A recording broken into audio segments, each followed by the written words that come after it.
Thank you. Yes, my name's Rebecca Fabrizi. I'm the UK Special Envoy for SIDS. And I would just like to say this is an important year for the SIDS. Of course, we all know that there's a climate crisis going on, and that's why we're all here to address that. And also address the economic crisis. SIDS are very climate and economically vulnerable, as we know. They've had a big year because this year there was the 4th UN SIDS conference, which is a big event because it only happens once a decade. So that was a major event held by in Antigua in the Caribbean. We believe that it's really important for the international community to come together in solidarity with the SIDS, who disproportionately face very high risks of disaster and very high economic vulnerabilities. So looking at innovative ways to make sure that finance and investment can come to SIDS and so that we can support SIDS in advance of disasters is absolutely key. So we're going to talk about that with some key partners today. We're very honoured to have the Prime Minister of Grenada, His Excellency Deacon Mitchell, with us. So Grenada is, of course, a highly vulnerable East Caribbean small island, and we saw particularly this year with Hurricane Beryl that was the earliest ever Category 5 hurricane, caused real devastation to the small Grenadine islands of Grenada and St. Vincent and the Grenadines. And then there was some quite important evidence, the results of the insurance and disaster risk resilience in the wake of that hurricane, as there were some quite significant insurance payouts. You might have seen the Prime Minister was listed in the Time Climate 100 list yesterday as one of the very important figures in climate, and that's an interesting entry which looks at those specific issues as well. So I'd recommend that you all read that. We also have Her Excellency, the Permanent Representative of Palau in New York, Ilana Said, here, and Palau will be taking on the chair of AOSIS, the Alliance of Small Island States, from January. So big job coming up for a very small island country from January. Ralston Moore, who is a climate change expert from the Global Environment Facility. Sarah Jane Wild, who is the head of the Pacific Catastrophe Risk Insurance Company. I hope I got that right, the PCRIC. And also really delighted that we have our new UK climate envoy, Rachel Kite, who I think is a wonderful appointment, helping to advance our objectives on the climate scene. So we've got quite a tight time today. We have to finish at 10:30 because of a tight schedule of events in the UK pavilion. So without further ado, I'm going to hand over to Prime Minister Mitchell. So over to you.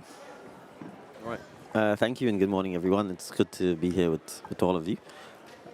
I actually want to start by saying over the last 24 hours, we've had so much rain in Grenada that the entire island is flooded, literally. My son sent me a video of him standing on his desk in school, and he was stuck there for 5 hours. So the climatic events are not just the spectacular hurricanes that we hear about, but the never-ending 41-hour episodes that create significant havoc to small island developing states. And just for additional context, prior to the hurricane in July, we had a 15-year record drought of little or no rainfall. So in the last 11 months, we've experienced firsthand the varied climatic events that causes one type of upheaval or the other, all of which has to be paid for, all of which has to be financed. And perhaps I should quote Bill Clinton by saying, it's the finance stupid, because if we are not able to develop the financial resilience and the tools that are necessary to deal with this, then really a lot of the conversations that we're having, if it hasn't already given us climatic fatigue, will continue to do so. So from a small island developing perspective, for me, I think the emphasis has to be on how do we create instruments that are going to allow us to prepare, respond to the climatic events that we have. And I want to start perhaps with just financing preparation, because that's an area that I think is significantly underlooked and underserved. And this might be a bad example to give, but I'm going to give it. The reason there was little or no deaths from the hurricanes and from the floods is because we prepare a lot better for it. But that has to be financed. We can contrast that with perhaps the experience of the Spanish. They're probably not used to having to live with climatic events as we do day in and day out. And so our preparation is perhaps far better than their preparation. And as a result, while we may not be able to save property, we certainly can save lives, which is the starting point for all of this. And so what do we have to offer? We have to offer to the world the experience, the knowledge, and the technical expertise of how you prepare for and respond to climatic events. And that has to be financed. And if it's financed, we are then able to share this with the world so that the unit cost of that preparation, the unit cost of that knowledge actually reduces because that knowledge doesn't just stay with us, but we can share it with the world. And I think part of the financial instruments that we need to look at is how do we better pay for the preparation that is required to ensure that we can make the world more resilient in treating with the climatic events that we have. And one obvious aspect is the use of technology. And I can take, for example, the use of drones. They've been used perhaps for not so nice things by dropping bombs on people now, but we certainly can use them to predict the weather, to give early warning, to reach persons who are in remote areas, either to inform them of the need to take preparatory actions or to be able to provide the type of aid and relief that is required to survive and adapt to the challenges of climatic events. But who's going to pay for this? And how do we pay for it? And how do we develop the instruments that allow us to pay for those things? And I think that's the sort of conversation I want to be able to have. There's obviously one successful example of post-disaster funding, which is the CRIF, the parametric insurance, which has worked. But it took an enormous amount of faith to stick with it. In Grenada's case, almost 15 years of paying. And I want to put on record that, of course, a lot of donor countries like the UK have contributed towards the setting up and the assistance with paying the premiums. But the premiums are not cheap. And as a policymaker, there are a few times when the technocrats and the bureaucrats lost faith because we would have had events like the flooding which happened and there were no payouts. And their questions were, how much longer can you continue with funding something like this? And how do you justify it? And I have to say, thankfully, in our case, when Hurricane Beryl hit and we finally got a payout, we could have make that justification. But it does take an enormous amount of courage to stick with those sort of financial instruments. So it also means we have to find, I think, ways of de-risking some of the economic investments that are required as a result of this. And I'll give a good example. I met yesterday with Azerbaijani businessmen who are interested in greenhouses in Grenada to assist with food security. He said, I can handle the terrain. I can create the microclimate. I can handle the high cost of energy. What I'm afraid of that I can't handle are the hurricanes. And therein lies the challenge between the economic development, the climatic events, and how do we de-risk investment in small island developing states because of the climatic events. So there's no political risk, there's no security risk, it's really the climatic risk. And therefore, I think linking financial instruments that can help us address some of those issues are some of the things that I think would be instrumental in moving the process of treating with a more resilient and sustainable approach to financing the climatic crisis. I'm mindful of the time, so I'll stop here. I hope I've given enough food for thought. Thank you. Thank you very much, Prime Minister. I think that was really interesting and useful to have your perspective. I am going to hand over to Rachel now, the UK Climate Envoy, who is going to give us her views. Thank you. Thank you very much, Rebecca, and thank you, Prime Minister, for your insights.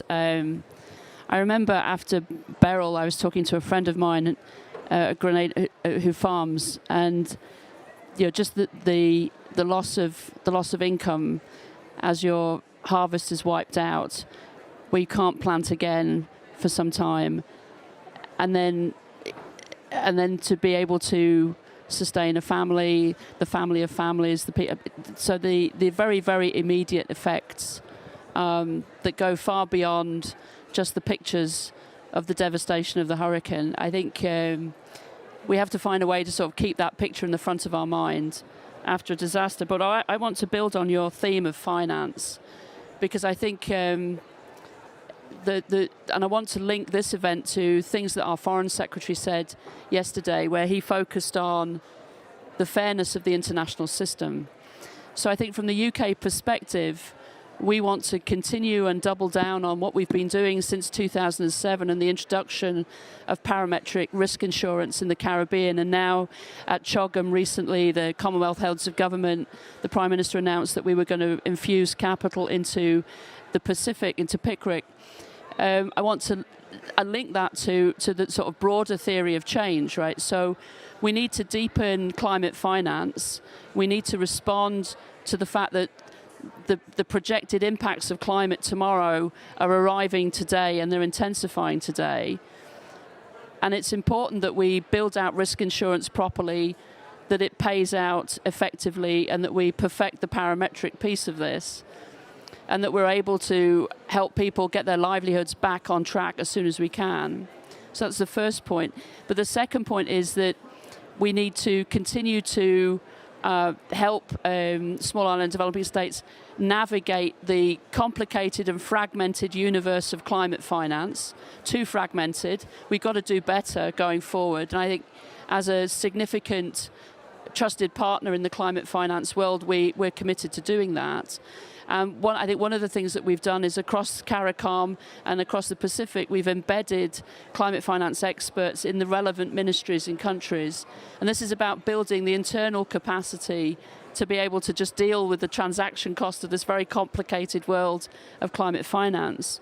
But so that's my second point. My third point is that as the Foreign Secretary was talking about yesterday, we're very committed now, this government, to working on the fairness of not the climate finance system per se, but of the entire system and the way in which it finances a world that is experiencing a climate crisis. So this is about pushing the envelope on debt service arrangements. You know, it is going to. We cannot insure our way out of a world where there is more finance leaving the Caribbean in debt service than is coming in as climate finance. We're painfully aware of that now in the UK, and we will seek to be coherent in the way that we approach that issue on the board of the IMF, in the discussions about the RST, in the conversations with the World Bank Group as a shareholder, in our contributions to IDA, and then in our work on climate finance. So how we show up as a trusted partner, I think, is very much on the Foreign Secretary's mind. So the message I have is that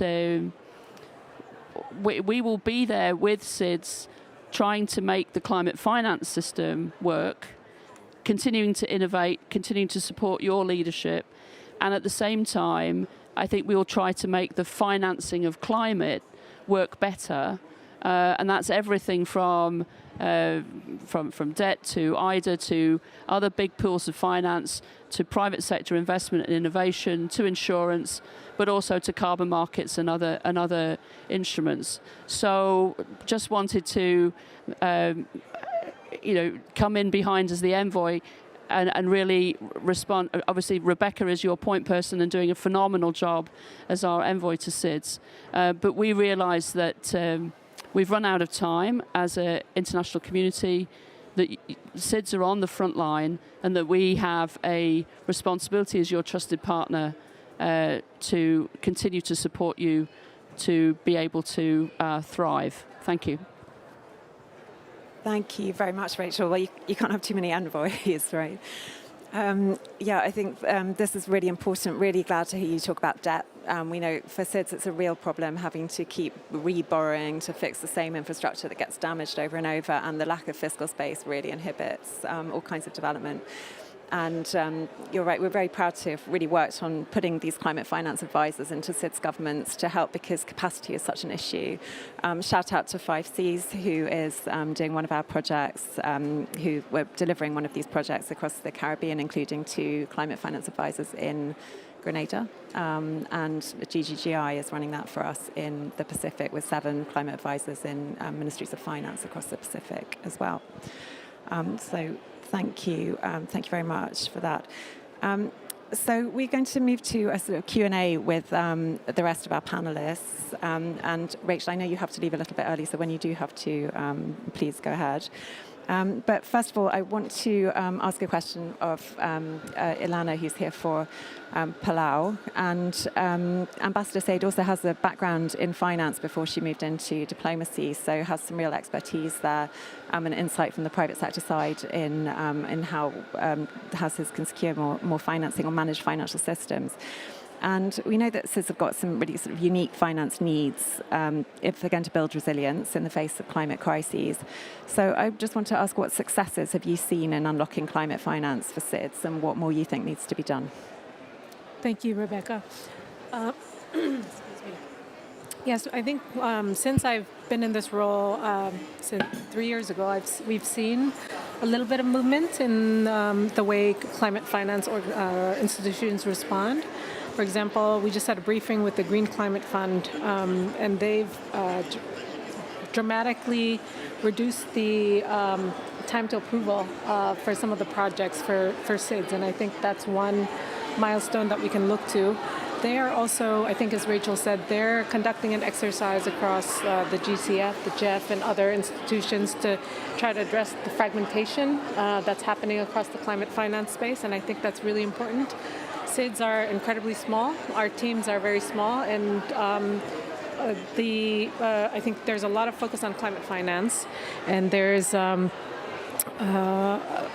deepening amount of complexity. So we have all these various funds. We now have loss and damage that's being operationalized, but the teams on the ground remain small, and they are sometimes a little overwhelmed at all of the options that are available. And so in addition to, I think, the UK's initiative to have the advisors on the ground is wonderful, but I do think that the institutions need to work amongst themselves to actually try to streamline some of the processes. In the private finance space, I was an investment banker. It's a process that's done regularly and kind of seamlessly. There's a lead manager, they conduct due diligence, there are things that are called a virtual data room, then they syndicate the deal amongst other banks. So there are examples in the private finance space that are moved quickly, and I think that's one of the things I said to the GCF is we need to have some meetings with the large investment banks and try to really learn from the processes that they have in place, because if we try to reinvent the wheel, it's just going to be a lot longer. So I think that's work that needs to be done. I do think that there's also a lot of opportunity to try to innovate, and so financial systems can move things more quickly. But it is, I think, in the recent past, we've seen there's a change of leadership at the GCF, and we've seen a lot of effort go into trying to unlock finance for SIDS.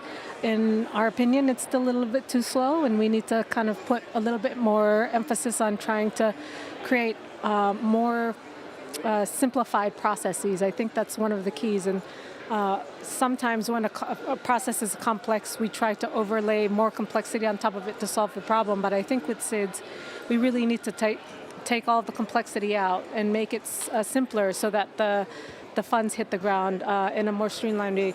In Palau, I will say that one of the reasons we've kind of stuck to bilateral donors and partners is because the multilateral institutions are too complicated. And I think that's a lot of SIDS have had that feedback. If we make it so that it's simpler, it will alleviate a lot of the pain points that result in projects getting funded. So that's something I think we can continue to work on, is the simplification of the processes. And I think one of the examples we also like to say is the GEF has the star allocation system, which in Palau we actually really like. It's earmarked, predictable, reliable financing. And so in Palau we actually use the GEF financing very regularly, and we were encouraging other climate funds to look at that model to see if there might be ways that we can replicate that across the funds, because it does allow the teams predictability in accessing finance, and hopefully that can lead to more projects being funded on the ground. Thanks. Thank you. Then I think maybe I could move to ask Ralston then on behalf of the GEF. We're pleased it's another area where the UK government is also putting some more money into the SIDS window of the JEF. And what we have heard from some SIDS, but I might ask our Prime Minister to reflect on this in a second as well, is that the SECF SIDS window in the JEF has also has made it easier to deal with some of these issues around speed of getting access to projects and so on. SIDS have told us that they welcome that, which is why we've been keen to support it. But could you tell us a bit about how funding that's gone into that SIDS window is being used and what you will be able to do with increased contributions from donors? Sure. Thank you very much for the question, and good morning to everyone. Morning, Prime Minister, and good morning to colleagues on the panel. So first, I'd like to thank the UK government for this contribution. The Special Climate Change Fund Window A is specifically for SIDS and only for SIDS for them to address their adaptation needs. And it basically came into place because the JEF Secretariat did some analysis and they realized globally that SIDS that were not LDCs had a lack of access to resources to address their adaptation concerns, and yet these countries were the ones which were the most impacted. So this is why there was some redoing and reconfiguration of the Special Climate Change Fund to allow it to basically be specifically for SIDS. And it has been quite successful. During the last replenishment process, we got some initial resources and we've been managing to put out some funds and have some projects in place. I think one particular project which kind of stands out, which we've just financed for 4 countries in the region, Grenada being one, St. Kitts and Dominica as well. It looks at fisheries infrastructure and how to make the fisheries sector far more resilient. Looking at climate proofing, one issue which I think we saw very recently with Beryl is that there's no real fisheries infrastructure put in place that is proofed. I saw it in my own home country of Barbados where Beryl came, the fisheries sector was damaged most significantly. There was no place for them to haul their boats. There was no proper climate proofing or plans in place. So we have that project in place in the region right now. But the good thing with the US, with the UK money which we have now, we will now be able to do additional programs not only in the Caribbean but also in the Pacific. And we have a lot of countries that have not yet accessed the Special Climate Change Fund. Palau actually is one of them. I was quite glad to hear that the STAR allocation, that you've been using your STAR allocation. And we have found with many cities that they have liked the STAR allocation because as you said, it gives predictability. They know what they have, they know how to access it, they know how to work with us. And over the years, we've learned a lot. We've learned how to bring down our project cycle, how to make it more efficient and a lot faster. And as we go into our next cycle of the JEF, where we will have some discussions and negotiations, we will again look at the project cycle to figure out again how we can make it more efficient and a lot easier. So those are just a few words. We do have some other projects in the Maldives. We have one on food resilience and again fisheries resilience, which is also very, very important there. And we're working on some other projects in the Pacific, in Samoa, in Fiji, and some other countries as well. So there's a lot that we're working on, there's a lot that we're doing, and there's a lot that these resources can be used to help with the islands with their specific issues. Thank you very much, Austin. Actually, just building on what you just said about fisheries, could I just ask, Prime Minister, you talked a bit about the payouts and the insurance and so on after Beryl. Could you tell us a bit about, I know that part of that money was, fisheries was one of the sectors that was considered. And could you tell us a bit about how the funds were used to support recovery after Beryl? Thank you. So the areas covered from the CRIF payouts were, from a central government perspective, in a sense, treating with coastal, which essentially covers the fishery. 2 of the utility companies, in the case of the water company, luckily, only signed up for CRIF and actually paid the premium after the hurricane hit. So contractually, we were able to do the deal a week before the hurricane. The premium was paid after the hurricane. but the payout was still honored. And so, in a sense, it re-emphasized the importance of having the insurance. The power utility company also benefited. 2 years ago, they did not have any parametric insurance, and in fact, for the last 25 years, had been unable to get private insurance to cover the transmission and distribution grid for obvious reasons, and so they were engaged in the process of self-insurance.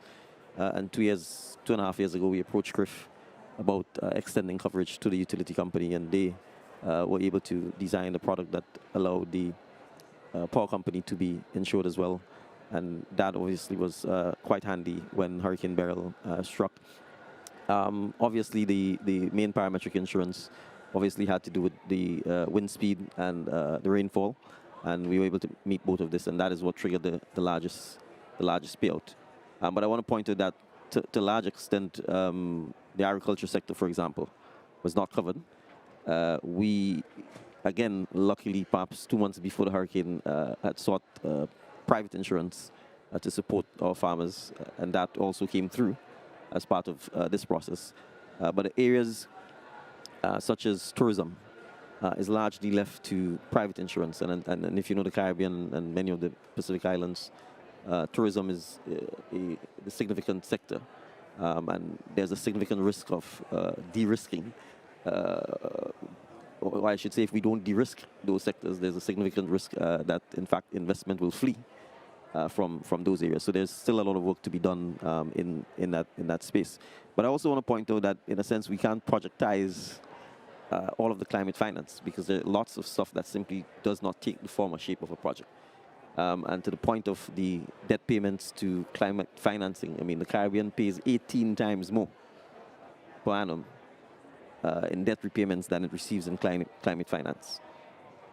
And I think that significant gap tells you why we will not be able to projectize or project finance all aspects of this. And some of it simply will have to be being in a position where financing itself is simply made available in terms of things like budget support, either, etc. Because if we take our eyes off this, you will still find that if it doesn't make good business sense in a strict sense, you run the risk of putting the countries in a significant disadvantage when it comes to dealing with things like public infrastructure, which has to be dealt with, or schools or health systems, which has to be dealt with.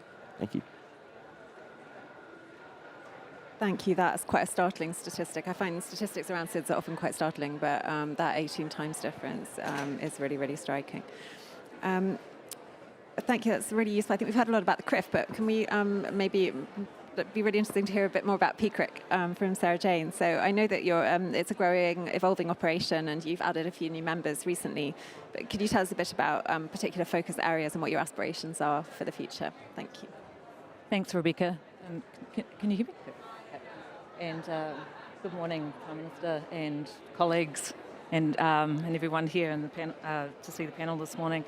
It's wonderful to hear the benefits of being involved in a risk pool, but also hearing you say that it took faith, 15 years investment, but it came through in the end. So that's what we expect, like what we're relying on with our country members. So just to give you a bit of insight into the Pacific Risk Pool, so we're a regionally focused captive insurance company owned by the Pacific Island nations through the Pacific Catastrophe Risk Insurance Foundation. So as a captive insurance company, our endeavours are directed entirely toward the disaster risk insurance requirements of Foundation member countries.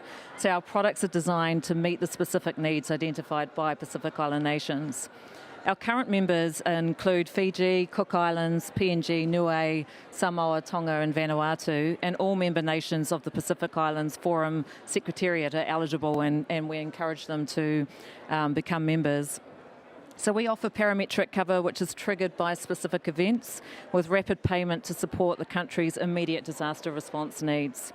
Perils currently include cyclone, tsunami, earthquake, excess rainfall, and with more recently innovative solutions of ensuring PNG data code cables for earthquake, and a policy for an NGO in Fiji covering damage to a coral reef after a cyclone. So we're currently developing drought in partnership with the World Bank, and we're expecting to release that next year. We're very heavily reliant on donor financing to support our initiatives, including providing premium subsidies and to support programs which include the technical resources for the development of our products like the World Bank with our drought cover. The UK has been instrumental in the establishment of Peak Creek as a regional facility, and we are very encouraged by the recent announcement of the UK Prime Minister of the ongoing commitment in the Pacific region. But in terms of Peak Creek and its growth and evolving operation and what our aspirations are, you're right in stating that we're growing and evolving.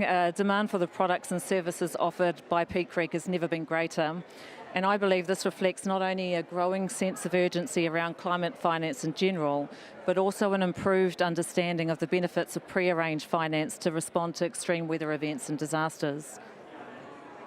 This shows the value that Peak Creek brings to the region in terms of education and knowledge sharing. A better understanding of what we offer and the merits of pre-arranged financial solutions is translated to increased demand, which has motivated us to expand our range of products and the types of disasters we cover.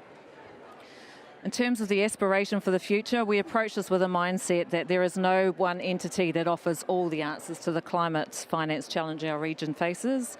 Peak Creek therefore aspires to a future which sees us utilising our unique, specialised and deeply embedded knowledge and expertise in the region to magnify the impact of other climate entities across or active in the region. Though we will continue to focus on serving the region's needs for disaster and climate insurance, we see partnerships and collaborations as a key part of maximising the value of every climate finance dollar to both our customers and our donors. We already have a proven platform which can be scaled up to provide more resources when they are needed most. And part of our offering is also to bring in private capital to increase the financing available to our members after disaster events, which we do through putting in place cost-effective reinsurance protection for the region.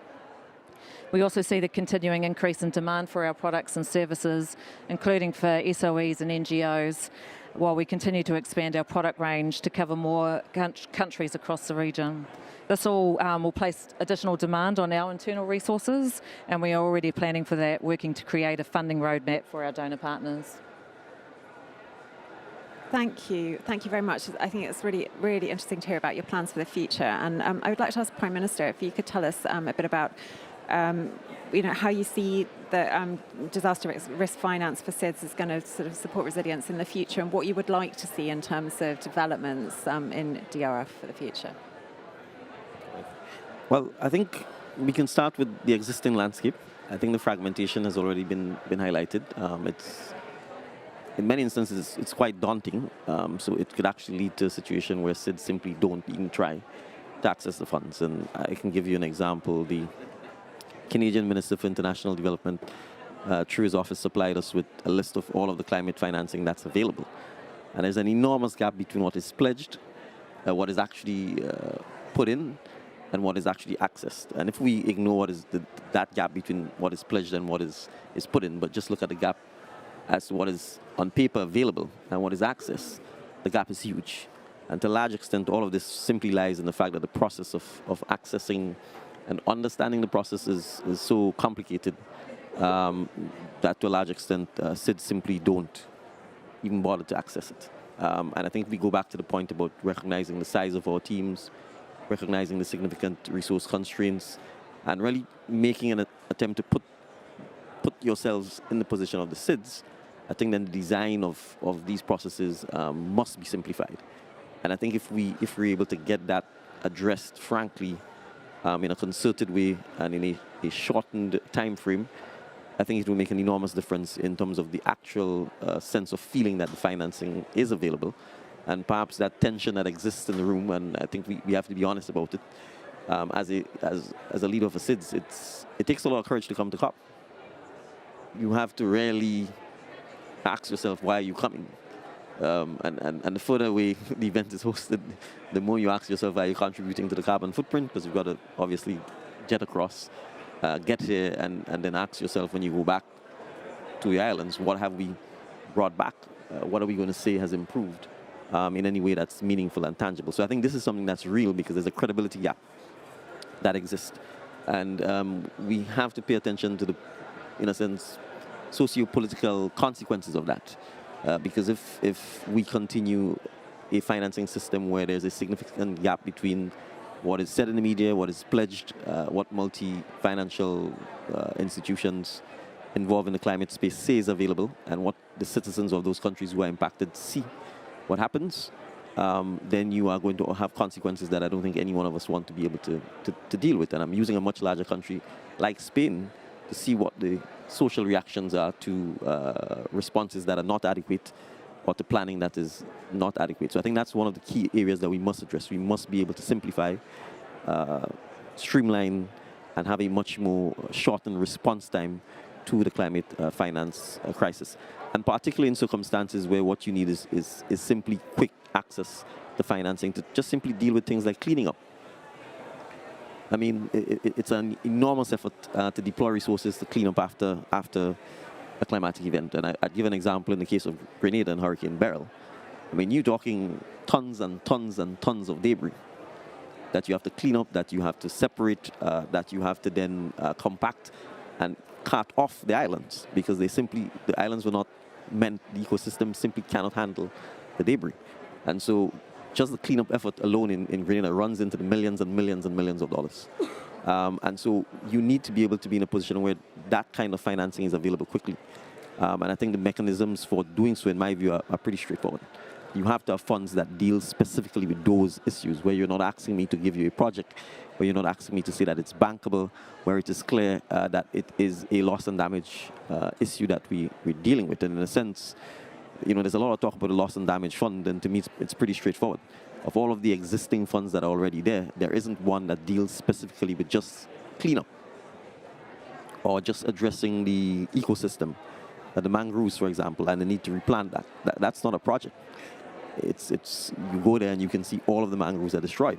Now, the consequence of that is that the sea is going to come right in, and you'll have a lot more flooding. So I think if we can get, in a sense, our partners to understand that this is not necessarily an attempt to guilt trip anyone or an attempt to fight or make anyone feel guilty, but to just look at the existing reality and ensuring that all of us maintains credibility, I think those are two issues that I would say we need to pay attention to. One, streamlining response time, and two, actual funds available to deal with in the immediate aftermath of these disasters, having funding that treats with the cleanup and treats with sort of restoration of basic facilities that people would need. Thank you. Yeah, I think endless list of problems, right, which need resolving.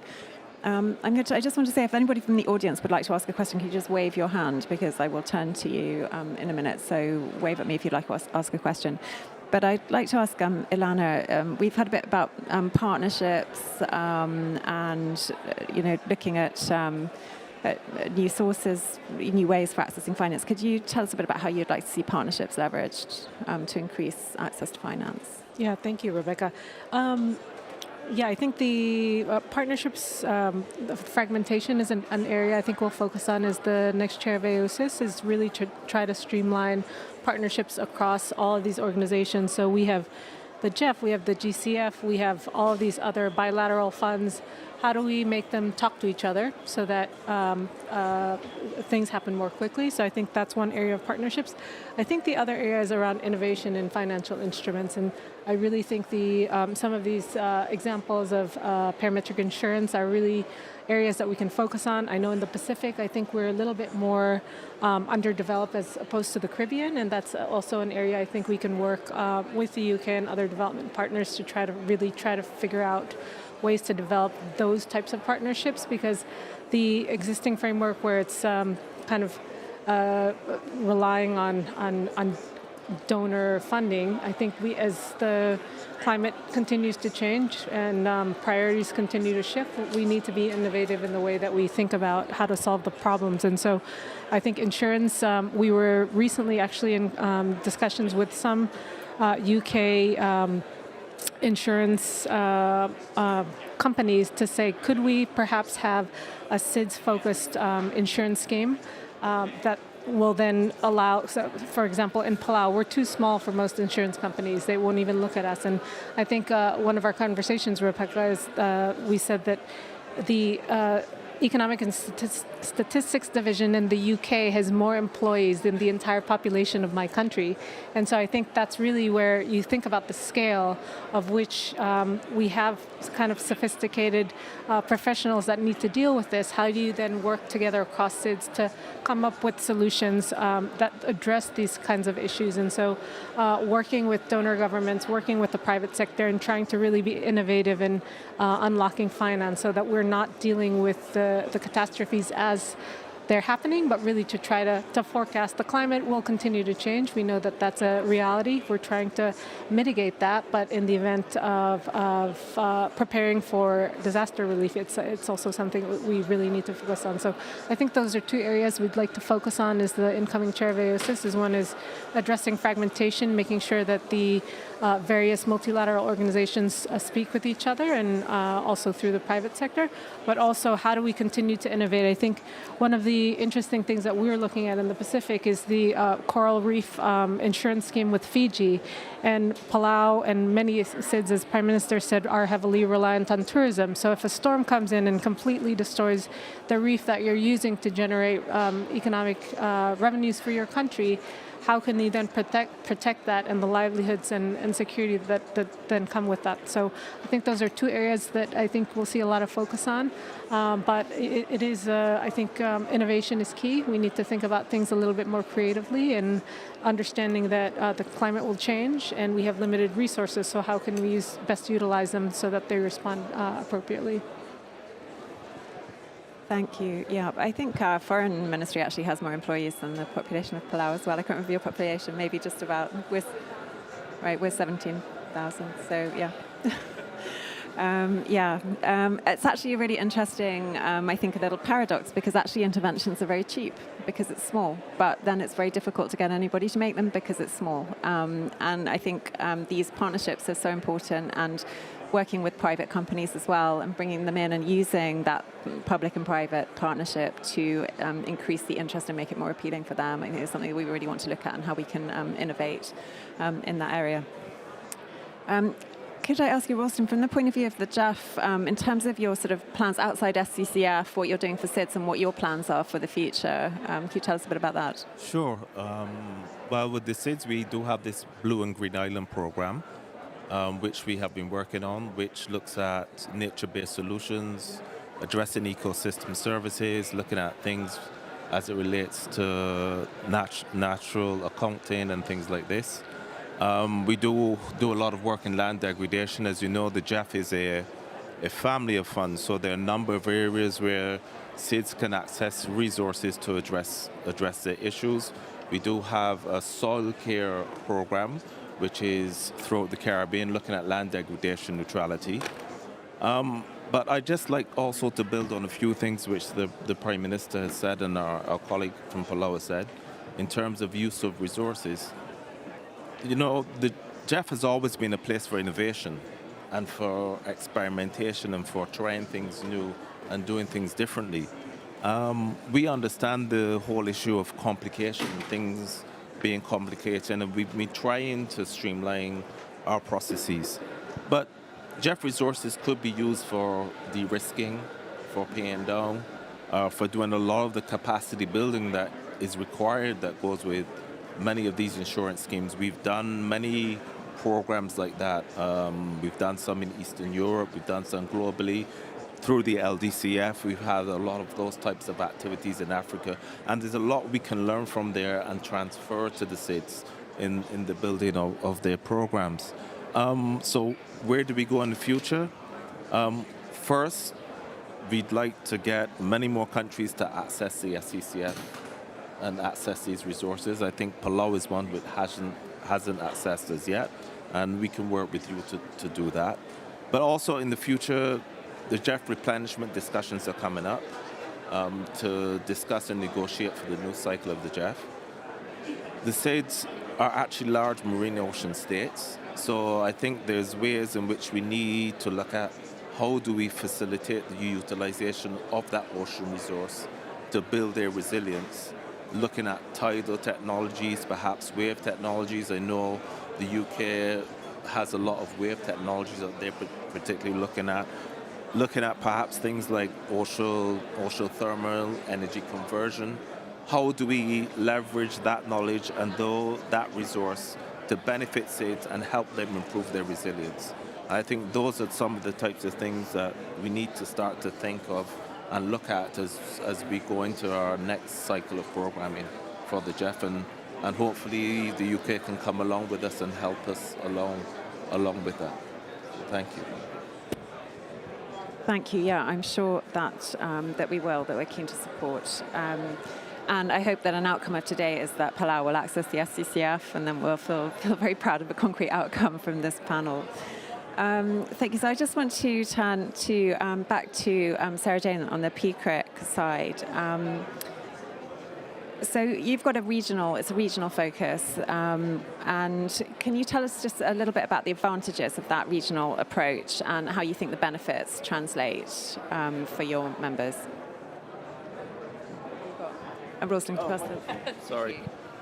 Yeah, I probably want to start with touching on what the Prime Minister said earlier around meeting the needs and like talking about the recovery effort and the clean-up. So one of the benefits of being owned by the region that you're supporting is that we base our products very much on their needs. So, for example, a payout is immediate for them that they can use how they want, and there's not a lot of requirement. There's some basic reporting that's done, but otherwise they can actually use it for the recovery effort as they see fit. So that's one of the direct links to the regional support that's provided and the advantages of having the regional risk pool. So from a financial perspective, the benefits of a regional approach are also clear. We exist to pool the risk of our members and then approach the international reinsurance market with a single, well-diversified portfolio of risk. We also have access to capital that's provided by donor partners, which allows us to retain a proportion of the risk and only purchase reinsurance protection where it is cost-effective to do so. So overall, this maximises the benefit to our members and ensures we can provide coverage as cost-effective as possible. There are also benefits from a political standpoint. So we engage to learn and share knowledge, but our focus remains on the island nations of the Pacific. So for our members, that gives them confidence that when we speak with one voice, with a message reflective of the Pacific's hopes, their preferences and their priorities. So feedback from our members have been that they hold in high regard the fact that our approach is one of partnering. Thank you. So I should say thank you. Thank you very much to our panelists for all of these really fantastic insights. Does anybody have any questions before we wrap up? It's fine if you don't. So we heard some really interesting some stats here. I think you've reconfirmed our views that it's really difficult for SIDS to access finance. It's complicated. We know that the bureaucracies are really complicated, and the amount of money is it's either insufficient or it's difficult to get at it, and capacity in SIDS countries is low to do that.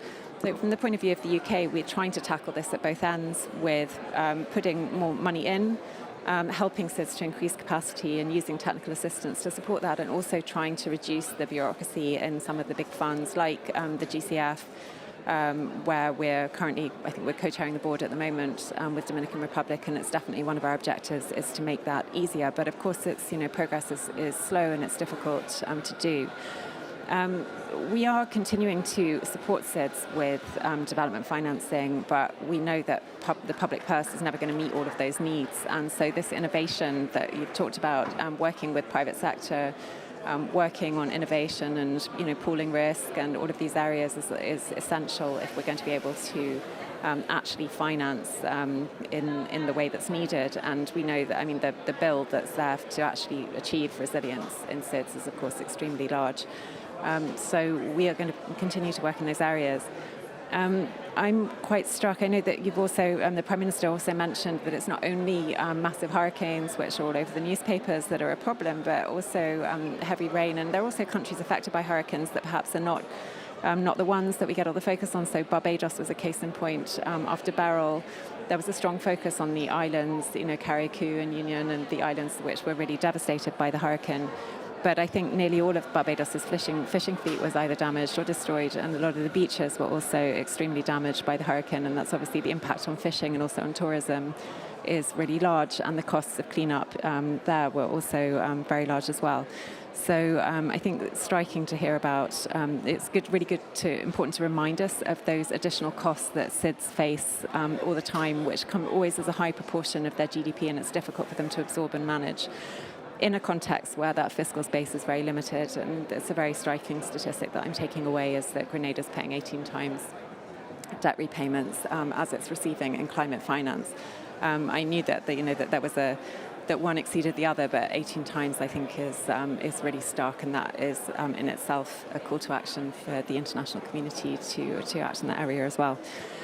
So as the UK, we will be continuing to prioritise this area. We feel a strong sense of solidarity with small island developing states, recognise the needs, and we're keen to continue to champion the SIDS. So we will be continuing to support Jeff, supporting AOSIS as well. We realise that it's a burden, it's a lot to take on for a small country to actually be able to chair and manage. I know that you're a very dynamic person who can achieve many things, but chairing this, the Alliance of Small Island States, is of course a very big job, and it's extremely important as a voice for the SIDS. So we will be supporting you in that as well. So thank you very much to our panelists. I'm very happy that the Prime Minister of Grenada and our climate envoy were also able to attend this morning, and I hope you found that their contributions useful and interesting. Thank you very much for all your contributions, and we look forward to continuing to work together. Thank you, and thank you very much for coming to the UK Pavilion, everybody.